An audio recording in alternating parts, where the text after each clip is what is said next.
What's up, guys? Welcome back to the channel. I'm continuing this video on from my last one where I'm working on the front end of the bus here. If you didn't watch the last video, I can just recap here. We did the kingpins and bushings and tie rod and drag link and everything else in between, kind of spruced up along the way. Now I'm moving on to doing the shocks on both sides. Always got to be a battle, mostly because of the way engineers engineer things. I really think they should make engineers pull wrenches before actually being allowed to be an engineer in charge of designing something.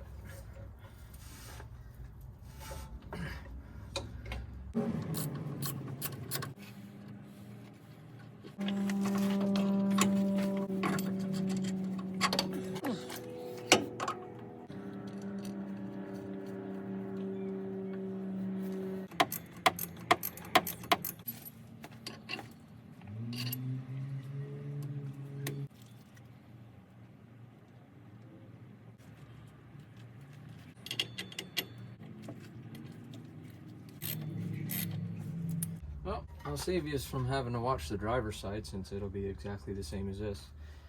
Just a bunch of swearing and pain in the ass. So that's the left side, right side shock replacement on the bus here.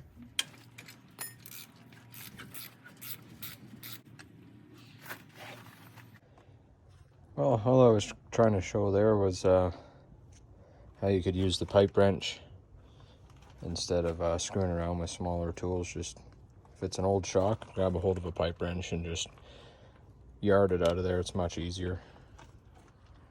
Well, I was kind of tinkering around here. Went to scope out the job of pulling out this pressure sensor right there that my finger's pointing at. And I moved this wiring harness and some sparks came out of there.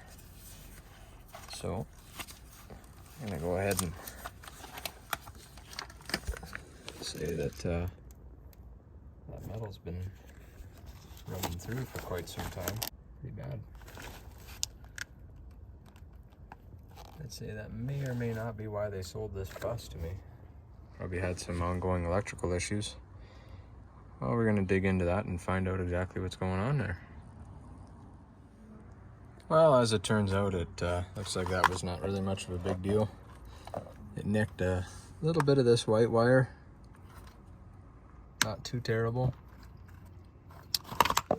And then the main part of that sparking was coming from this red wire here, which I'm guessing goes down to the starter.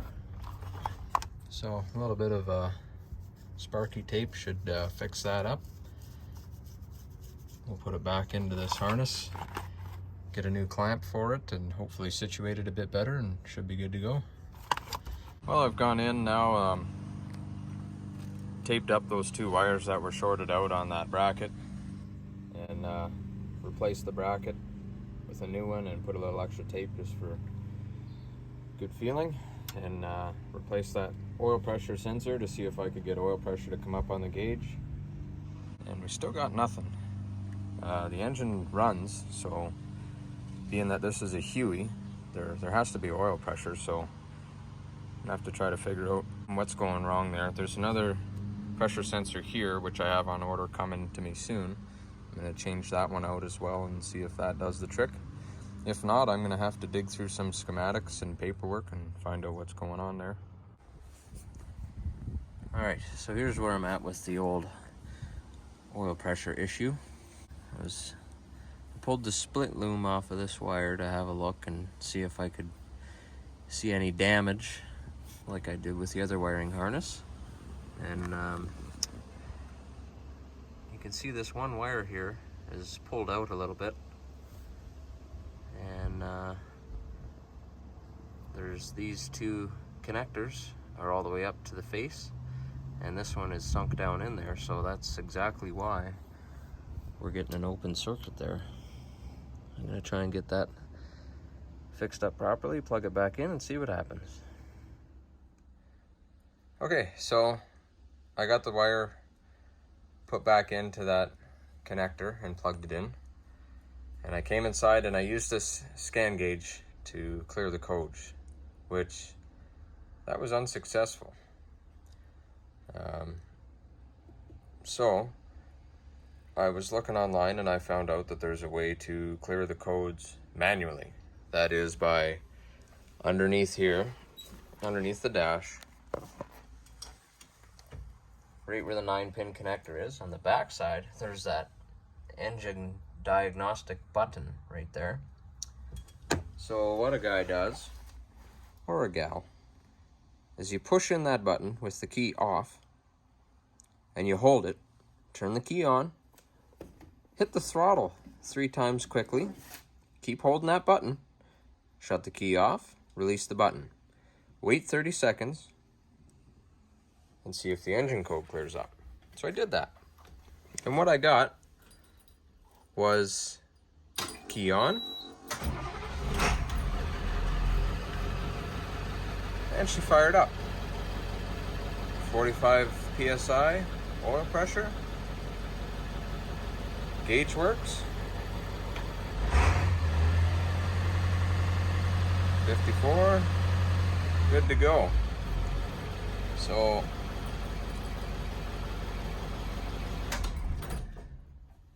to say that I'm pleased with that is an understatement, because this now means that this bus should pass its inspection tomorrow.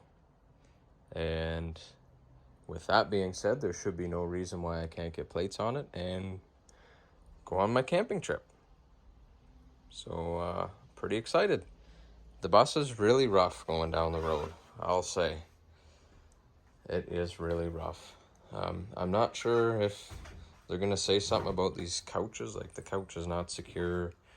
You know, this bed bounces like crazy when you're going down the road. I mean, I'm planning on redoing all of this.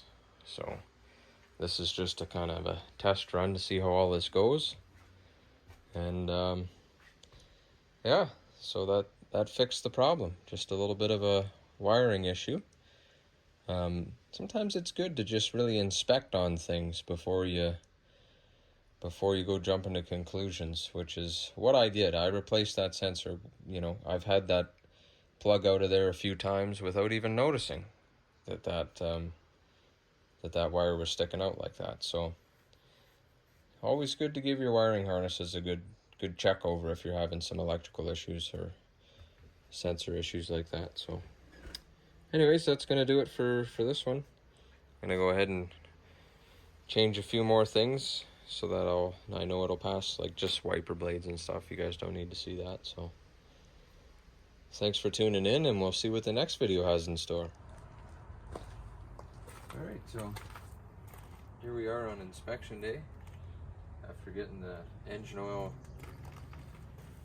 pressure sensor fixed up yesterday. I think we're at the point where everything's all good. I pulled the wheels off and changed out the brake pads. I didn't film it because I'm just out of time. And changed out the front 2 brake pads. I pulled the rear right dually off, and seems like the brake pad's good there, so I'm just going to roll the dice on that. And we're ready to take this thing for inspection. I just finished putting on some new wipers. All those little things I don't really think I need to record, but I mean, I would have liked to, I'm out of time. So anyways, wish me luck, and we'll see how the inspection goes.